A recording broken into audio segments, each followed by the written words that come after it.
선교사라고 하니까 어색하실 수 있어요. 내가 왜 선교사지? 갑자기 왜 이런 말을 하실까? 그러실 수 있을 것 같습니다. 우리 교회 주보를 보면은 우리 성함교회에 속한 선교사는 강원아 박수정이라고 교회 주보 뒷면에 나와 있는데 왜 갑자기 제가 선교사죠? 라고 궁금해하실 수 있습니다. 이것은 제가 공연히 드리는 말씀이 아니고 사실 하나님의 말씀이 각해서 여러분께 드리는 말씀입니다. 성경적으로 보면 사실 이 세상에 오신 최초의 선교사는 누구냐 그러면 하나님 자신이십니다. 하나님이 만드신 세상에 하나님이 지으신 사람들이 하나님을 떠나 범죄하고 제가 세상에 들어와서 죄가 세상을 오염시키고 타락했을 때에 하나님께서 이 땅에 친히 오셔서 죄인들을 만나시고 그들 가운데 은혜를 베푸시고 구원받는 길을 알려주시고 또 그들을 사랑해 주시고 또 끝까지 오래 참으심으로 또 인도하시고 하나님 자신을 계시하시고 말씀을 주시고 했던 이 모든 하나님의 사랑과 긍휼과 그 하나님의 열심, 사실 그것이 하나님이 선교사로서 세상에 사역했다는 것을 보여주고 있습니다. 또 선교학적으로 보면 신약에 와서도 신약의 첫 번째 선교사가 누구냐 그러면 바로 예수님 자신이십니다. 예수님은 우리를 구원하시기 위해서 우리 중에 하나와도 같이 이 세상에 오셔서 육신의 몸을 입고 오셔가지고 우리의 모든 연약함을 그가 친히 담당하시고 심지어 우리를 섬기시기 위해서 그 생명까지 내어주신 분이기 때문에 그는 그야말로 모든 선교사의 본이고 참 선교사라고 하실 수가 있어요. 그러니까 우리 하나님 자신이 선교사라는 데에는 성경을 연구하는 성경적으로 보든 이의가 없어요. 그런데 그 예수님께서 선교사신 예수님께서 요한복음 17장 18절 말씀에 하나님을 향하여 기도하실 때 이렇게 하셨습니다. 아버지께서 나를 세상에 보내신 것 같이 나도 그들을 세상에 보내었습니다. 이렇게 기도하셨어요. 예수님을 이 땅에 선교사로 보내신 분이 누구냐 그러면 성부 하나님이시라는 거예요. 그래서 이 땅에 성육신하고 이 땅에 오셨다는 거죠. 근데 그 예수님께서 또 자기를 따르는 제자들을 세상의 선교사로 보내었습니다. 이런 말씀을 하시는 거예요. 예수님을 믿고 따르는 사람들을 신약 성경에는 제자라고 불렀고 교회 시대에는 우리가 그리스도인이라고 부릅니다. 그러니까 예수님을 믿는 사람들은 다 그리스도인이죠. 그러니까 그리스도인은 성자 예수님께서 세상의 선교사로 보낸 사람들이에요. 아멘. 그러니까 제가 거짓말하는 거 아니죠. 그러니까 여기 계신 성함께 모든 성도님들은 스스로 내가 신앙 고백이 있고 그리스도인이라 여기신다면 우리는 선교사로 보내심을 받은 사람입니다. 어디에요? 세상에. 다만 어떠한 모양으로 우리가 어떻게 선교사로 사느냐만 차이가 있을 뿐이에요. 이제 저희 가정처럼 저희는 타 문화권에 다른 나라, 다른 인종, 또 다른 언어 문화가 있는 곳에 성함교회로부터 파송을 받고 하나님의 보내심을 간 타문화권 전문인 선교사고 우리 성도님들은 동일 문화권, 같은 언어, 같은 민족, 같은 문화가 있는 곳에 생업을 통해서 선교하도록 부르심을 받은 사람들입니다. 그 차이만 있을 뿐이에요. 오늘날 우리가 선교 역사를 보면 지금 시대만큼 전문인 선교사가 아니라 우리 성도님들의 그 생업 가운데 하는 선교가 너무 중요한 시대가 됐다는 것을 이런 시대가 없었어요. 제가 지난 주간에 미국의 한 여론조사기관 퓨 리서치라고 하는 곳에서 전 세계 17개국을 대상으로 해서 성인들 거의 약 2만 명을 대상으로 해서 2월 1일부터 5월 26일까지 조사한 질문에 대해서 기사를 스크랩했습니다. 질문이 뭐였냐면 당신의 삶의 의미를 당신은 어디서 찾습니까? 당신의 삶의 의미는 어디에 있습니까? 라는 질문에 대해서 대부분 여기에 참여했던 미국, 영국, 일본, 호주, 프랑스, 독일, 캐나다, 대만 뭐 쭉 이런 나라들인데 대부분 그 사람들이 내 삶의 의미는 여기 있습니다라고 얘기할 때 그 순위가 거의 비슷해요. 1위, 2위, 3위. 어떻게 나오냐면 첫 번째가 가족입니다. 내 삶의 의미는 가족에게 있습니다. 두 번째가 직업입니다. 내 일에 가장 큰 의미를 두고 있습니다. 나는. 그다음에 세 번째가 재물입니다. 나는 물질적인 풍요로움에 살려고 나는 삶의 의미가 재물을 모으는 데 있습니다. 그 다음에 이제 지인들이나 친구, 나는 마음이 맞는 사람들과 함께 교제하며 살고 싶습니다. 그 다음에 마지막에 건강순으로. 여기 이제 신앙은 없는데 신앙이 5위로 들어간 유일한 나라가 미국이에요. 그리고 다른 나라에는 하나도 없었어요. 그런데 대부분 나라들이 이런 순서를 따르는데 한국은 되게 달랐습니다. 다른 나라들하고 순서가 완전히 달라가지고 조사하는 기관도 되게 의외의 결과였다 이렇게 얘기를 했는데 한국은 성인들의 1순위가 뭐냐면 물질적인 풍요였습니다. 내 삶의 의미는 물질적인 풍요로움에 있다. 두 번째가 뭐냐면 내 삶의 의미는 건강을 찾는 데 있다. 건강하게 사는 데 있다. 세 번째가 가족이었어요. 그 다음이 뭐 이제 다른 순서대로 사회적인 관계나 뭐 친구들이나 이런 식으로 순서가 가서 일반적인 국가들의 패턴을 따르지 않았다. 한국 사회는 좀 유교의 뿌리를 두고 있는 사회라서 개인보다는 가족이라든가 뭐 이런 공동체, 직업 뭐 이런 쪽에 순위가 높게 나올 줄 알았는데 이 결과를 보니까 분석하는 사람들도 그렇고 한국 사회가 참 많이 변했다라는 식의 해석을 내놓는 것을 볼 수가 있었습니까? 그러니까 가족도 또 직업도 뭐 이런 것들도 다 물질적 풍요를 얻는 하나의 어떤 수단이 될 수 있다는 생각들을 강하게 가지고 있다. 가족 관계도 마찬가지고. 그렇게 보고 있다는 해석을 가능한 것이죠. 그래서 한국 사회가 굉장히 물질이 만능인 사회로 달려가고 있구나라는 그런 해석의 여지가 있습니다. 참 각박하죠. 이런 세상에서 우리가 이제 또 그리스도인으로 산다는 것은 참 힘들겠다라는 생각이 들었습니다. 그리스도인들은 물질보다는 더 나은 가치, 하나님을 바라보고 사는 사람들인데 우리가 사는 사회가 이렇게 되면은 그리스도인들도 살기 참 어렵지 않겠어요? 신앙생활 자체가 되게 힘들고 피곤하죠. 코로나로 인해서 신앙생활 잘 하지 못하는 분들 제가 이렇게 만나서 신방도 하고 이야기하다 보면 다시 좀 신앙생활을 시작하셔야 됩니다. 이렇게 말해보면 공통적인 대답들 하나가 뭐냐면 너무 바빠요. 선교사님. 그리고 너무 피곤해요. 시간이 없어요. 신앙생활 할 시간이 없다 이렇게 이야기하시더라고요. 가만 들어보면 교회 올 시간이 없다 이런 말씀을 하시는 것 같아요. 근데 이제 우리가 신앙생활이라고 얘기할 때는 꼭 교회 와서 하는 것만 신앙생활이라고 이야기하지 않습니다. 우리가 날마다 주님과 동행하는 모든 삶이 신앙생활인 거예요. 그러니까 교회를 늘 오지 못하는 마음과 부담감을 갖고 계실 수 있지만 또 대부분의 우리의 모든 시간을 우리가 생업에 쏟고 있기 때문에 그래서 그런 생각이 들었어요. 그렇다면 우리의 생업은 물질을 버는 것 외에 다른 의미가 없을까? 우리의 진정한 삶의 의미가 물질의 풍요를 얻는 것 외에 다른 의미가 없을까? 우리의 생업은 도대체 하나님 앞에서 어떤 의미를 가질 수 있을까? 더 나은 가치와 의미를 찾을 수 있을지 않을까라는 생각을 들었습니다. 오늘은 이러한 주제를 가지고 한번 성경을 살펴보려고 합니다. 특별히 오늘 우리가 읽은 본문에는 아굴라라는 사람이 나오는데요. 그 사람은 본도에서 난 유대인이라고 했습니다. 당시에는 로마가 전 세계를 지배할 때니까 그러니까 본도는 지금으로 말하면 터키의 북쪽 이제 지도를 좀 아시는 분은 흑해가 있는 곳 그쪽에 인접한 지역이라고 할 수 있는데 유대인임에도 불구하고 아굴라라는 로마식 라틴어 이름을 가지고 있어요. 좀 더 원어적으로 얘기하면 아퀴라스라는 이름인데 그래서 이 사람은 로마에 가서 로마식 이름을 갖게 되었구나.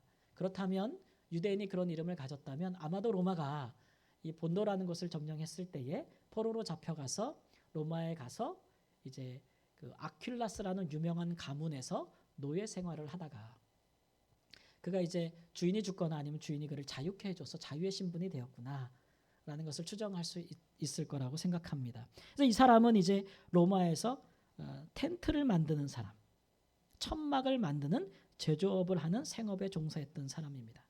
당시에 이제 우리가 알다시피 모든 길은 로마로 통한다라는 말이 있잖아요. 그러니까 로마는 많은 지역을 점령했기 때문에 그 지역으로 신속하게 군대들을 보내서 반란을 진압하기 위해서 도로를 다 닦았어요. 오늘날로 말하면 고속도로처럼. 그래서 그 길로 엄청나게 많은 여행객들이 왔다 갔다 했고 무역이 활발하게 이루어졌고 또 선교도 복음도 이 경로를 통해서 이루어졌거든요.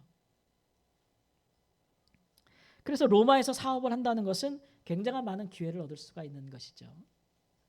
근데 그 아내의 이름은 이제 브리스길라라고 오늘 성경이 이야기합니다. 다른 성경에는 브리스가라고 이야기하는데요. 원래 브리스가라는 이름이 공식적인 명칭이고 브리스길라는 좀 친근할 때 사용하는 이름이에요. 마치 바울과 실라 그럴 때 실라라고도 쓰지만 우리가 실루아노라고 부르기도 하잖아요. 그런 식으로 좀 두 가지 이름을 다 이야기하는데 공식적인 명칭은 브리스가인데 이것은 이제 로마의 귀족 가문의 이름입니다. 그러니까 이 여인은 로마의 귀족 가문 출신의 여인이에요. 그래서 다른 성경에서는 아굴라와 브리스가 브리스길라라고 부르지 않고 여자의 이름을 아내 이름을 먼저 이야기해요. 브리스가와 아길라 이렇게 이야기하는 것은 당시에 이제 그 문화적 관습에 어긋나는 것인데 어떨 때만 그렇게 했냐면은 이제 한 사람의 사회적인 신분이나 지위가 다른 사람보다 높을 때 그렇게 이제 인지도가 높을 때 그렇게 불렀거든요. 그래서 그런 걸 볼 때 이 여자 여인이 귀족 가문의 출신의 여인이 맞구나. 그리고 로마 여인이구나라는 것을 알 수가 있어요. 그러니까 이 가정의 결합은 참 독특하죠. 노예 출신의 평범한 유대인 천막을 만드는 사람과 그다음에 로마 귀족 가문의 여인과의 결혼입니다.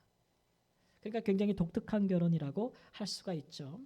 사회적인 신분과 지위와 환경이 다른 사람들이 한 가정을 이루었으니까 아마 많은 반대에 부딪혔을 수도 있습니다.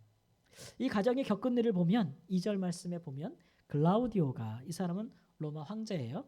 모든 유대인을 명하여 로마에서 떠나라 한 거로 이렇게 했습니다. 그러니까 글라우디오 황제가 유대인들을 추방하는 명령을 내렸다는 거예요. 추방 명령. 여러분 외국에서 사시는 분들은 제일 무서운 게 이 추방 명령이에요. 보통 추방 명령이 내려지면 48시간을 줍니다. 48시간 안에 빈손으로 떠나는 거예요. 거기에 자기의 어떤 자산이 있든지 집이 있든지 재산이 있든지 아무 소용이 없어요. 딱 여권 챙기고 가방 하나 드는 거 챙기고 그 다음에 비행기표 자기가 사가지고 이틀 안에 나가야 되는 거예요. 네. 그런 명령을 내렸어요. 로마 황제가. 그 이유는 기독교가 자꾸 전파되면서 이를 시기했던 유대인들이 곳곳에서 기독교인들을 박해하기 시작하면서 폭동 사태가 일어났어요.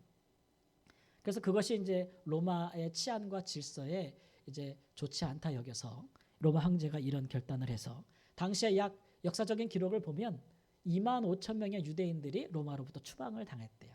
이 가운데 이 두 부부도 있었던 거죠. 추측해 보기로는 로마에서 사업을 열심히 했을 텐데 그런 생업을 한순간에 다 포기하고 완전히 빈손으로 로마를 떠나야만 됐으니까 정말 위기 상황 아니겠어요? 얼마나 허탈하고 얼마나 또 위협감을 느끼고 어려웠겠어요. 근데 이 가정이 새로 정착한 곳이 어디냐 그러면 고린도다 그랬어요. 고린도. 당시에 고린도는 로마의 3대 도시 중에 하나로서 굉장히 상업이 무역이 활발한 곳이고 지중해를 끼고 있기 때문에 굉장히 물질적인 풍요가 있는 곳입니다. 아마도 차선으로 이곳을 택한 것은 생업을 이어가려고 하는 좋은 기회라고 생각했기 때문이겠죠. 그런데 이 고린도는 또 유명한 게 뭐냐면 굉장한 음란한 도시로 유명했어요. 저는 고린도에 한번 가본 적이 있는데 그리스를 갔다가 고린도에 가보면 고대 고린도의 성이 있고 그 뒤편에 중앙에 큰 바위산이 있어요. 마치 우리나라 밥그릇을 이렇게 탁 얹어놓은 것 같은 큰 바위산이 있는데 거기에 신전이 있었어요. 그리스 신화에 나오는 여신을 섬기는 신전이 있었는데 그곳에는 1000명의 성전 창기, 그러니까 여사제들 그들이 하는 역할은 사람들이 재물을 가지고 오면 재물을 바치는 사람과 함께 잠자리를 하는 성행위를 하는 그런 역할을 하는 여사제들이 1000명이나 있었다 그래요. 그래서 이런 문화를 따라서 고린도는 굉장히 음란한 도시로 유명했거든요. 실제로 우리가 이제 고린도전서 후서를 읽어보시면 바울 사도가 고린도 교회에 여러 문제들이 있어서 그것을 이렇게 목회로 서신으로 써서 이제 가르쳐주고 있는데 그 중에 하나가 사례들을 보면은 이런 일들이 있었어요. 예를 들면 어떤 사람이 자기의 의붓 어머니랑 결혼해서 사는 거예요. 그러면서도 부끄러운 줄 모르고 교회에 와서 당당하게 이렇게 신앙생활 교회 막 나오는 것을 보고 교회가 그것을 아무런 또 책망도 하지 않는 것을 보면서 바울 사도가 그런 것은 음란한 일이니 하나님 나라를 기업으로 얻지 못할 것이다. 그 사람에게 회개를 촉구하라. 막 이런 이제 글을 쓰는 것을 볼 수가 있고, 또 교회에 다니면서 또 한편으로는 또 이방 신전에 가서 또 그런 여사제 창기들과 함께 몸을 섞는 사람들이 또 있었고, 또 이 빈부의 차가 굉장히 심해서 교회에서 부한 사람들이 가난한 자들을 배척하고 자기들끼리만 모여서 성찬식을 하고 가난한 자들은 성찬식에 참여하지 못하도록 배척하는 일들이 있어서 너무나 심각한 일이기 때문에 바울 사도가 그 일에 대해서 아주 강력하게 경고하면서 하는 내용들이 고린도전서에도 나옵니다. 그러니까 그 도시의 분위기를 알 수 있겠죠. 그 도시에 정착했을 때에 그들이 누굴 만났냐? 그러면 거기서 바울 사도를 만났다. 아우, 얘기가 길죠. 바울 사도를 만났다. 근데 바울 사도를 만났는데 바울 사도도 그들과 생업을 같이 하고 같이 살게 됐다 얘기예요. 바울 사도 이 텐트를 만드는 기술을 가지고 있었어요. 그래서 업을 같이 하면서 같이 살면서 같이 일하는 계기가 됐다. 이 기회를 따라서 이제 이 브리스길라와 아굴라는 이 바울 사도의 선교팀의 한 일원이 됩니다. 그리고 바울의 선교가 도시를 이동함에 따라서 이들도 사업을 가지고 생업을 포기하지는 않고 생업을 확장하면서 같이 이전을 해요. 그래서 고린도에서 나중에 에베소라는 도시로 가고 거기서 나중에 또 로마로 가고 다시 그렇게 생업을 꾸준히 이어가면서 선교에 동참하는 일을 하는 것이죠. 그래서 우리가 이제 선교사를 연구해 보면 이 가정은 정말 평신도 선교사로서는 정말 모범이 되는 사례예요. 우리가 생업을 함께 하면서 선교에 동참하려면 이렇게 살아야 되겠다라는 것에 대한 좋은 본이 되는 가정입니다. 그들은 어떻게 선교했느냐? 그러면 첫 번째로는 생업을 통해서 선교를 했다는 것이죠. 당시에 바울 사도는 데살로니가와 아테네를 거치면서 굉장히 탈진해 있을 때예요. 왜냐하면 데살로니가에서는 엄청난 박해를 받았거든요. 갈라디아에서도 거의 목숨을 부지하기 위해서 유대인들을 도망 나온 그런 상황이었고, 아테네에서는 아무런 선교 열매도 맺지 못하고 고린도로 왔는데 그의 손에 가진 것이 아무것도 없었어요. 특별히 이제 그 예루살렘에서 유대인들이 막 이방 교회로 와가지고 이방인들도 할례를 받고 유대인처럼 똑같이 살아야 구원이 있다. 막 이렇게 가르치면서 교회를 어지럽게 하기 때문에 너무 힘들었고, 유대인들이 자꾸 핍박을 해서 힘들었는데 그가 여러 곳에 세운 이방 교회들은 아직 자라지 못했어요. 유학이라고 하죠. 교회가 성장하지 못했으니 바울 사도의 선교에 협력할 수가 없었어요. 그러니까 자기가 선교할 때 들어가는 비용과 모든 것을 자기가 일해서 벌어야만 됐어요. 그래서 자기가 텐트를 만드는 기술이 있었기 때문에 이 사람들과 함께 일을 같이 했는데, 이 아굴라와 브리스길라가 바울 사도를 동업자로 받았는지 아니면 고용하는 사람으로 받았는지는 모르겠어요. 하여튼 그에게 도움이 필요한 바울 사도에게 그 동행들에게 일터를 제공했어요. 그리고 또한 핍박받아 도망온 이 사람들에게 피난처가 되어 주었어요. 참 좋은 일을 한 것이죠. 그것이 계기가 되어서 이 사람들도 선교의 눈을 뜨기 시작한 것이죠. 뿐만 아니라 나중에 한 장 더 가보면 알렉산드리아 출신의 아볼로라는 아주 유명한 사람이 등장하는데, 이 사람이 곳곳에 다니면서 복음을 전하는데 예수님을 알지 못하는 사람, 세례 요한만 아는 사람이었어요. 그래서 이 가정이 그 사람을 데려다가 예수님에 대해서 복음을 가르치고 아주 훌륭한 고린도 교회의 목회자로 만드는데 아주 큰 일을 한 것을 볼 수가 있어요. 제가 이렇게 구구절절히 말씀하는 이유는 이 브리스길라와 아굴라는 자기 생업에 충실한 사람들이에요. 그걸 통해서 물질을 벌고 또 물질적인 여유로움을 갖는 사람들인데, 그럼에도 불구하고 거기서 하나 더하여서 이들은 자기의 생업을 통해서 선교에 동참한 사람들이에요. 그래서 큰 의미가 있다는 거예요. 창세기 1장 27절 28절 말씀에 하나님께서 이렇게 말씀하십니다. 하나님의 자기 형상 곧 하나님의 형상대로 사람을 창조하시되 남자와 여자를 창조하시고 하나님이 그들에게 복을 주시며 하나님이 그들에게 이르시되 생육하고 번성하여 땅에 충만하라. 땅을 정복하라. 바다의 물고기와 하늘의 새와 땅에 움직이는 모든 생물을 다스리라 라고 명령하셨어요. 이것을 우리는 최초에 하나님께서 사람에게 주신 선교 명령으로 봤습니다. 어떤 사람은 창조 명령이라 하고 어떤 사람은 선교 명령이라 하는데, 하나님께서 인간에게 복을 주시면서 다스리라 그랬어요. 정복하라 그랬어요. 충만하라 그랬어요. 생육하라 그랬어요. 하나님의 형상을 가진 인간이 하나님의 뜻대로 세상을 변화시키고 다스리는 것, 그것이 선교인데 이것을 명령으로 주셨단 말이에요. 창조할 때에. 그래서 아담은 그 명령을 어떻게 수행했느냐? 일을 통해서 수행했어요.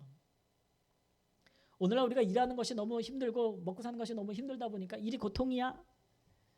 일이 저주야? 일은 성경을 이렇게 선뜻 보신 분들은, 언뜻 보신 분들은 세상에서 하는 일들은 우리가 죄 때문에 벌로 받은 거야 이렇게 생각하지만 아닙니다.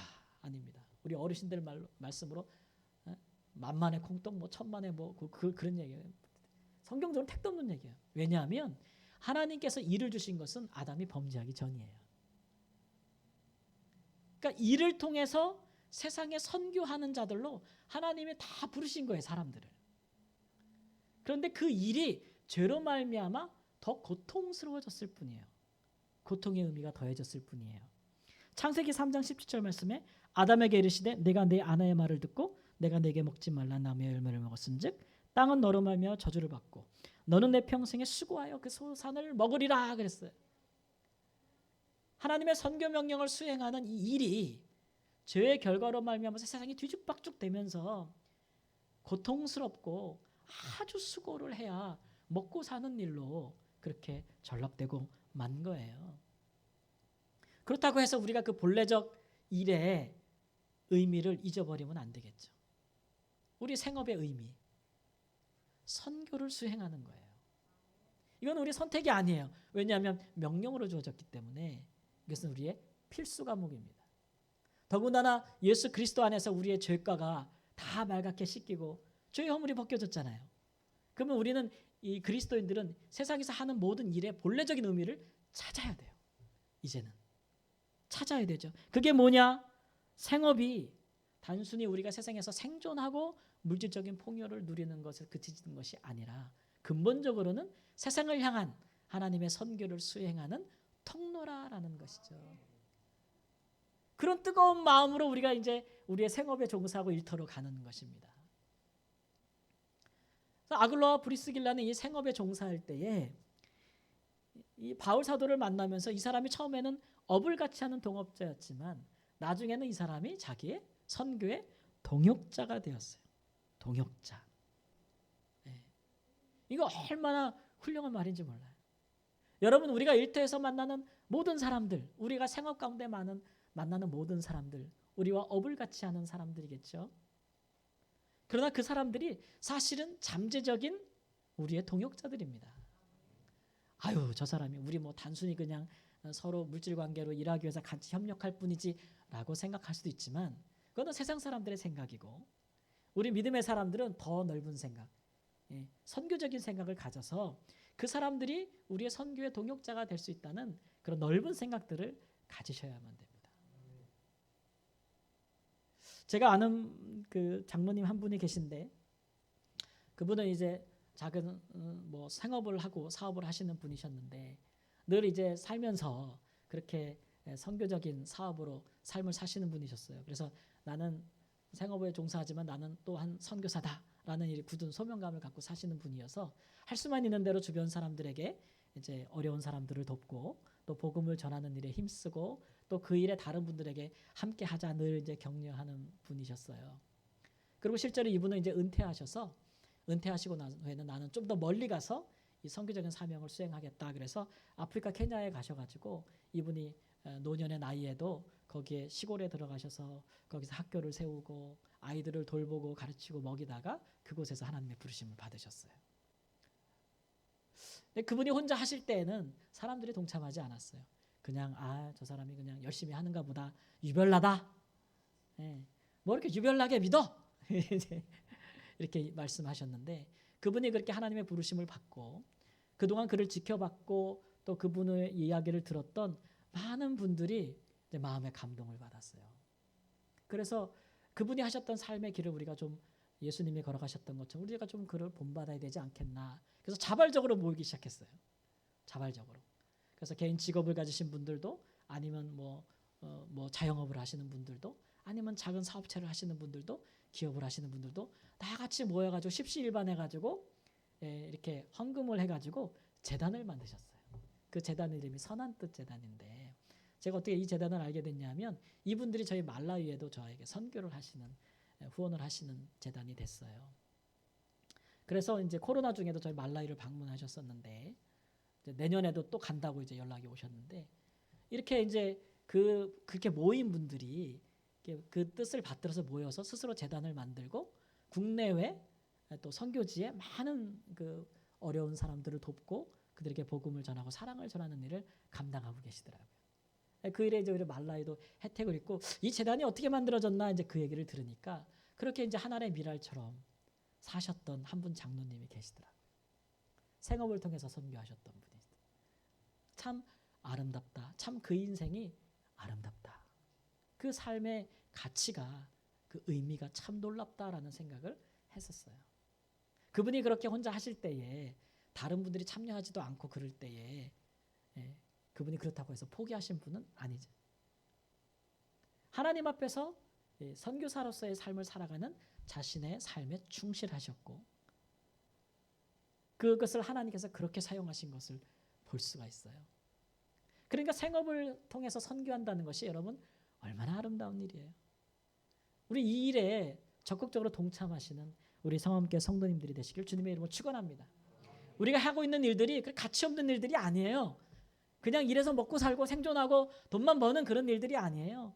그 일 하나하나가 세상을 아주 꼭 필요한 일이고 뿐만 아니라 우리가 그 일을 하면서 같이 업을 같이 하는 사람들은 아주 존귀한 사람들이에요. 하나님의 형상을 가진 사람들이에요. 우리가 기도해야 돼요. 그 사람들은. 사랑해야 돼요. 품에 품어야 돼요. 그렇게 우리가 선교적인 삶을 살다 보면 우리도 모르는 사이에 언젠가 그 사람들이 시간이 지나면 우리의 삶의 동역자가 되어 있는 거예요. 살면서 그런 기쁨과 영광, 그런 삶의 진정한 의미를 맛보시기를 주님의 이름으로 축원합니다. 그렇게 한 사람을 세우면 그 사람이 허다한 생명을 살릴 수 있습니다. 또 이 가정은 또 가정을 통한 선교사였어요. 이 가정 자체가 벌써 선교적인 의미가 있잖아요. 구성이. 노예 출신의 이방 유대인과 사회적인 신분이 천한 사람과 그러나 로마 가문의 귀족 여인과의 결혼. 이것은 하나님을 경외하는 신앙 안에서만 가능했던 일이에요. 특별히 이 브리스길라는 자기의 모든 가문의 그런 것들을 다 내려놓고 이 남자와 결혼을 했고 추방당할 때 같이 로마를 떠났어요. 그것은 어떻게 보면 고난의 길이죠. 그런데 이 가정이 그렇게 믿음으로 한 가정을 이루어서 얼마나 놀라운 일을 했는지 다 이루 설명할 수가 없어요. 이 사람들의 신약 성경에 이 가정의 이름이 8번이나 언급이 돼요. 바울 사도는 나중에 그의 노년에 이 가정은 나를 위해 목숨까지도 내어줄 수 있는 그런 가정이었다라고 그렇게 칭찬하는 것을 볼 수가 있어요. 오늘날 믿음의 가정을 이루는 것이 여러분 얼마나 힘듭니까? 완전히 선교예요. 선교. 따라해보세요. 믿음의 가정을 이루는 것은 선교다. 한국 가정의 40%가 이제 1인 가구래요. 지금 현재 1인 가구고 한 해에 20만 쌍 정도가 결혼을 하고 10만 쌍 좀 넘게가 이제 이혼을 한다고 해요. 한국이 지금 현재 통계가. 그리고 이제 청년들은 결혼과 출산을 포기하는데 결혼한 가정은 한 가정당 0.8%, 0.8의 아이를 출산한다. 여러 가지 이유가 있겠지만 이제 한 명도 낳지 않는다는 거예요. 결혼한 가정이 한국은.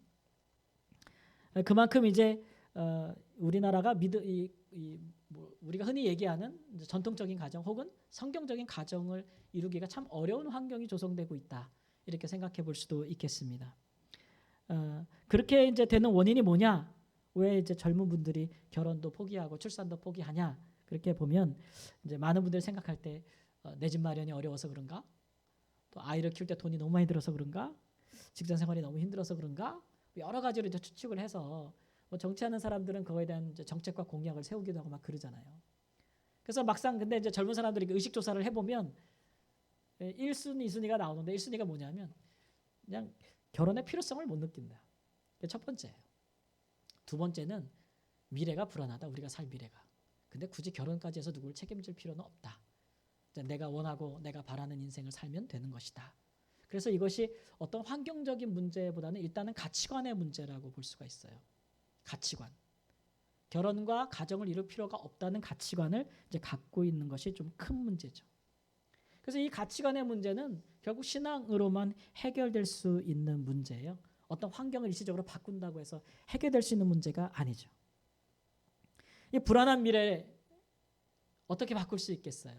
불안한 미래. 어떻게 세상을 변화시킬 수 있겠어요? 우리 믿는 사람들에게는 그리스도인들이 바로 믿음의 견고한 가정을 이루는 이런 선교적인 삶을 살 때에 세상이 변화될 수 있는 거예요. 여러분, 우리는 가정에 대한 분명한 선교적 가치관을 가지고 있어야 돼요. 하나님께서 창세기에 가정에 특히 이제 배우자에 대해서 뭐라고 얘기하셨냐면 이 배우자는 서로가 서로에게 돕는 배필이에요.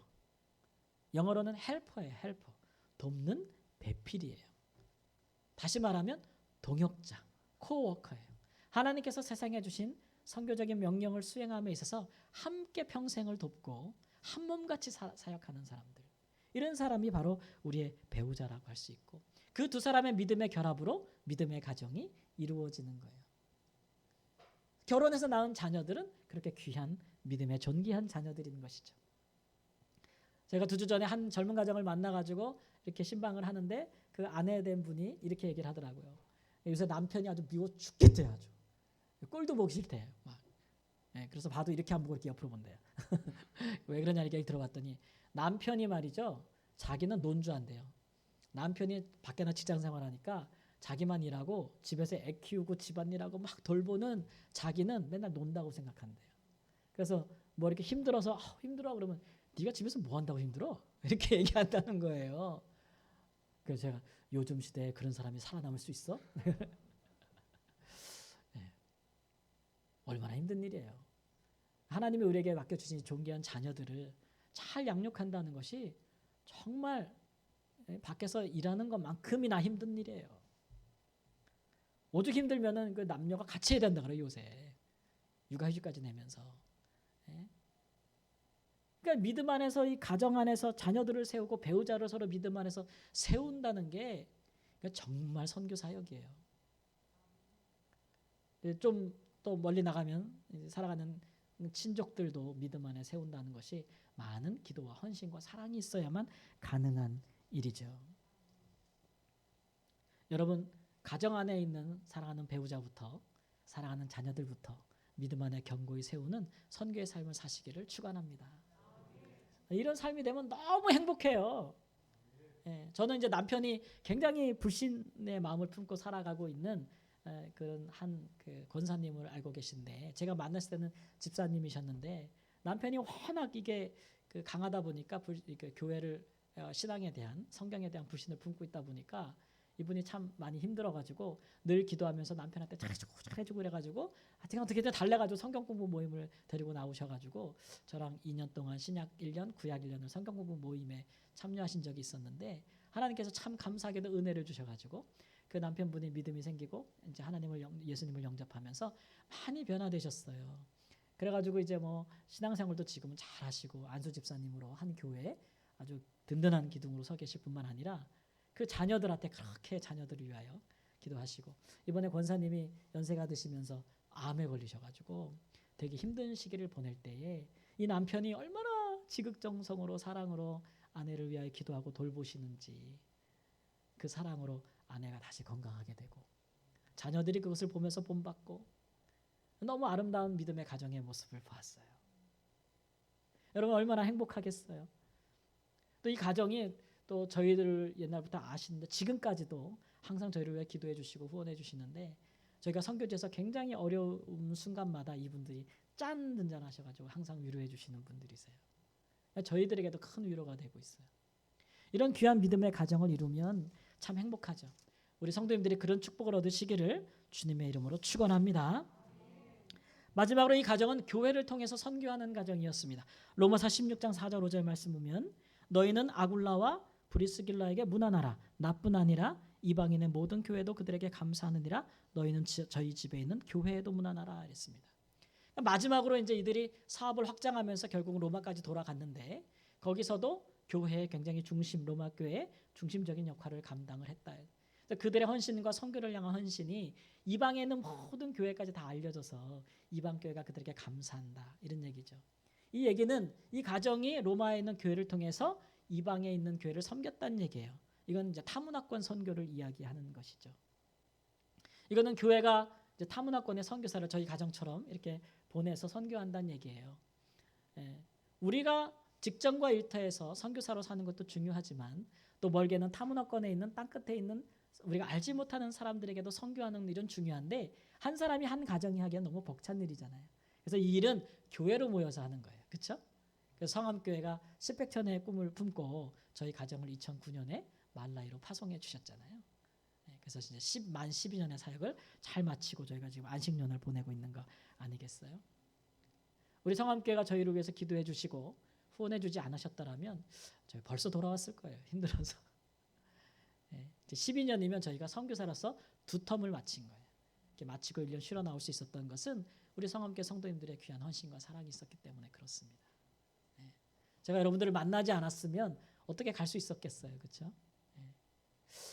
제가 이제 이번에 나왔을 때 아직 선교 보고를 드리지 못한 것 같은데 코로나 기간이라서 따로 이제 영상을 만들진 않았는데 그래도 이제 제가 2년 반 전인가 한번 잠시 나와서 선교 영상을 보여드린 적이 있어요. 제가 이렇게 그때 오후 예배 때였는데 그때 이제 안 보셨던 분들도 많고 그래서 그 영상을 다시 한번 틀 텐데 한번 보시고 또 이제 우리는 또 망각의 은혜가 있으니까 한번 보시고 또 뒤에 이제 희망대학교라고 해서 이번 최근 2년간에 이루어진 대학교 설립에 대한 영상도 들어가 있습니다. 그러니까 한 번 더 보시면서 우리 선교 열매를 함께 나누겠습니다.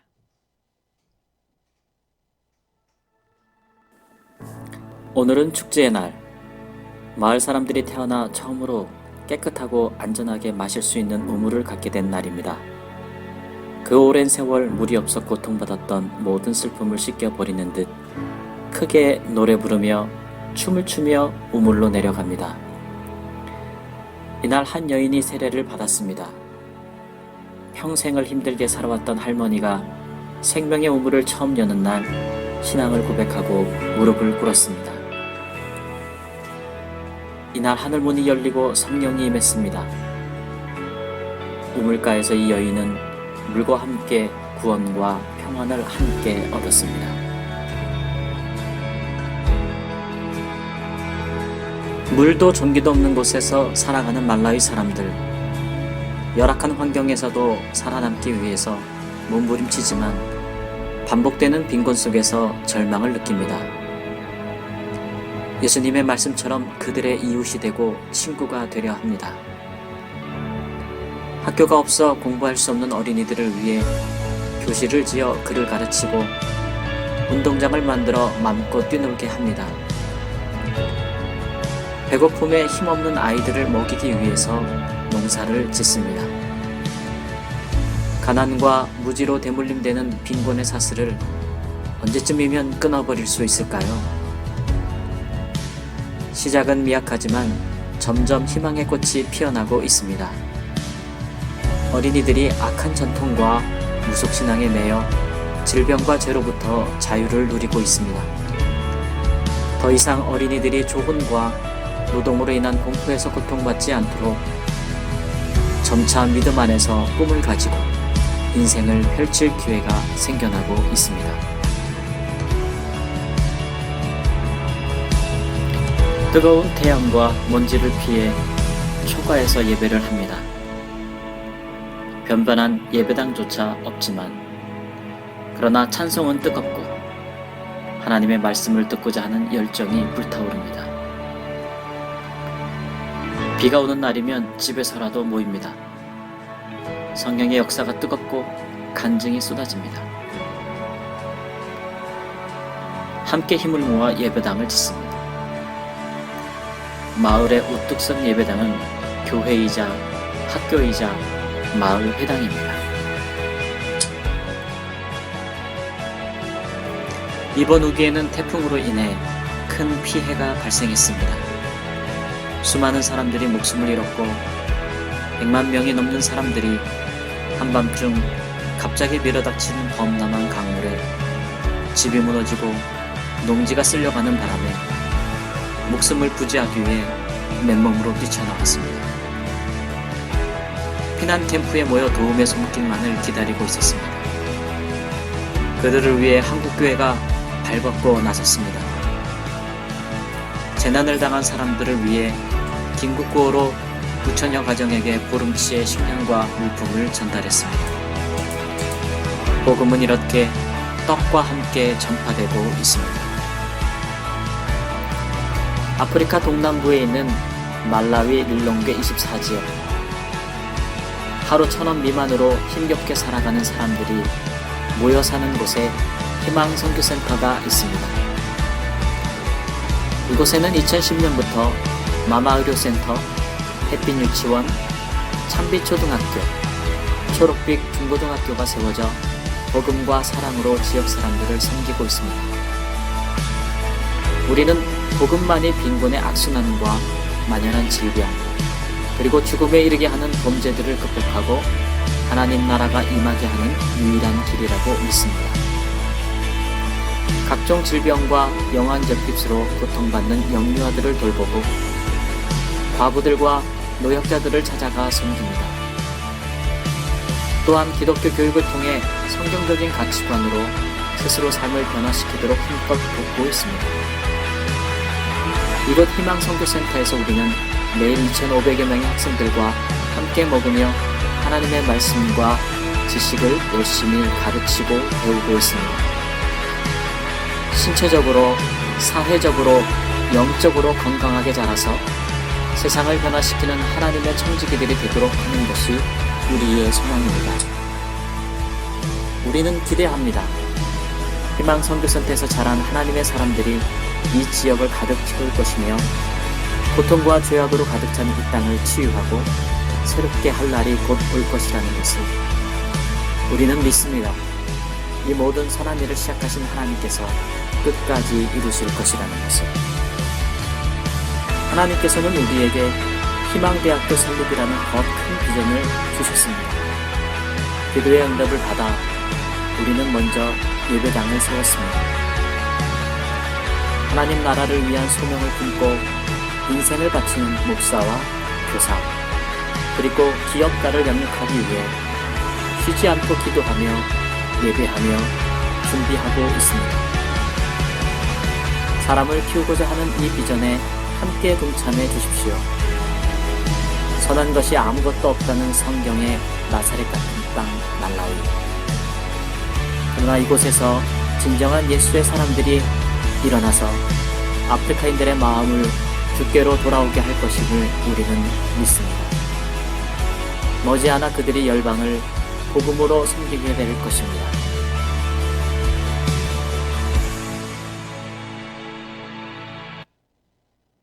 아직 안 끝났습니다.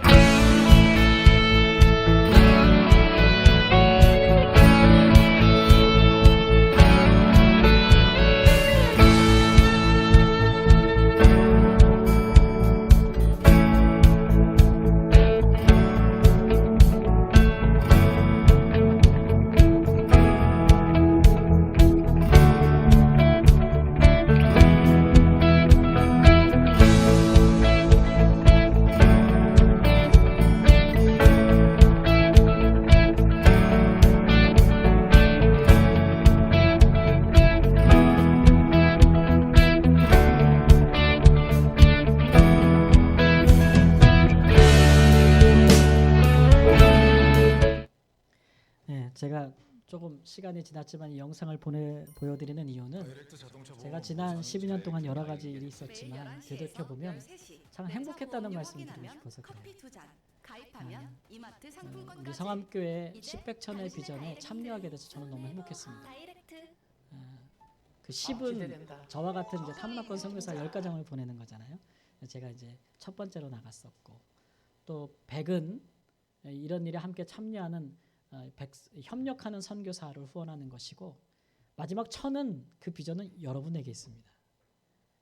선교사로서 자기의 일터와 가정으로 가는, 교회를 통해 선교하는 천분의 헌신된 평신도 선교사. 그것이 우리 교회의 비전 아니겠습니까? 저는 제가 그 행복감을 누렸던 것을 우리 성도님도 다 누리시기를 주님의 이름으로 축원합니다. 고단하고 분주한 삶 속에서 나의 진정한 삶의 의미가 뭘까라고 이제 궁금해하시고 그러신 분들은 오늘 성경이 말씀하시는 것처럼 평신도라 할지라도 그러나 행복한 선교사의 삶을 살아보셨으면 좋겠습니다. 하나님께서는 창조 때부터 우리를 세상의 선교사로 부르셨습니다. 우리의 가정도 생업도 교회도 이 일에 동참할 때에 복을 주신다고 말씀하셨습니다. 우리 많은 이웃들이 미래에 대한 불안감으로 평안을 누리지 못하고 있을 때에 더욱이 이렇게 선교의 마음을 품고 살아가는 그리스도인들이 세상에 많이 필요합니다. 그 일에 적극적으로 동참하셔서 주 안에서 행복하고 또 복을 나눠주는 삶으로 사시기를 우리 주 예수님의 이름으로 축원합니다. 아멘. 살아서 역사하시는 하나님 아버지 교회를 통해 주신 십백청의 비전이 하나님 우리의 비전이 되기를 소원합니다.